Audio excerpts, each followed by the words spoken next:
Warahmatullahi wabarakatuh.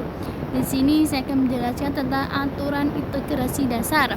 Fungsi-fungsi yang ada pada kita sekarang disebut fungsi-fungsi elementer, yaitu fungsi konstanta, fungsi pangkat, fungsi logaritma, dan fungsi eksponen, fungsi trigonometri dan fungsi inverse trigonometri, serta semua fungsi yang diperoleh dari hasil penambahan, pengurangan, perkalian, pembagian, dan komposisi dan fungsi-fungsi tersebut.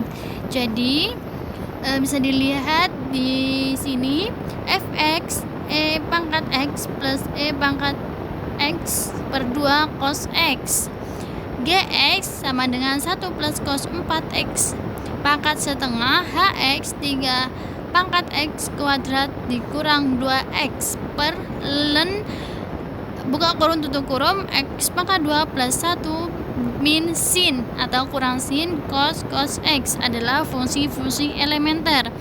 Bisa dilihat bentuk integral baku dari bentuk integral konstanta pangkat, eksponensial, fungsi trigonometri, dan sampai fungsi aljabar.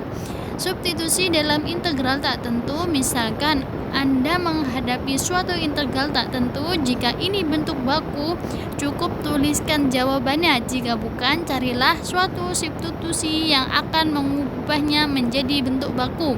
Jika substitusi yang Anda coba tidak berhasil, cobalah yang lain. Kemampuan untuk melakukan ini membutuhkan banyak latihan. Metode substitusi telah diberikan dalam teorema 4.4b dan diberikan lagi di sini untuk memudahkan pembaca.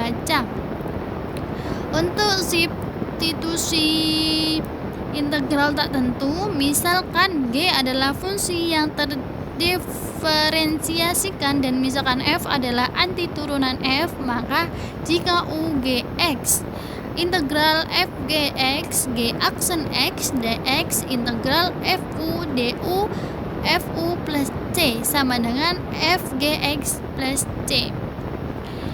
Ini kita ke contoh 1. Kita ke contoh soal 1.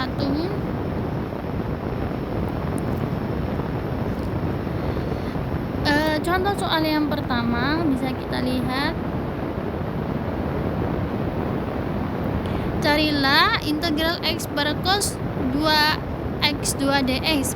Penyelesaian, perhatikan integral tersebut karena 1 per cos kuadrat x dan secant 2x, Anda akan diingatkan pada bentuk baku integral secant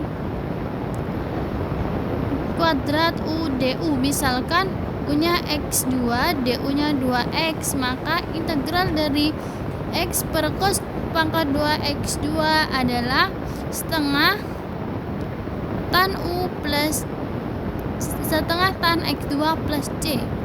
Kita ke contoh kedua. Berapa sih integral dari 3 per akar 5 dikurang 9x dx? Penyelesaian, ingatlah bentuk dari du a2 plus a pangkat 2 dikali u pangkat 2. Kita misalkan u adalah 3x sehingga du 3 dx, maka hasil dari 3 per akar 5 dikurang 9x2 adalah sin min 1 3s per 5 akar 5 plus c. Di contoh ketiga, kita akan melihat carilah 6e 1 per x per x2. Penyelesaiannya, ingatlah bentuk integral eu du, misalkan u 1 per x sehingga du min 1 per x2 dx, maka integral dari 6e pangkat 1 per x per x pangkat 2 dx yaitu min 6e pangkat u plus c sama dengan atau sama dengan min 6e pangkat 1 per x plus c.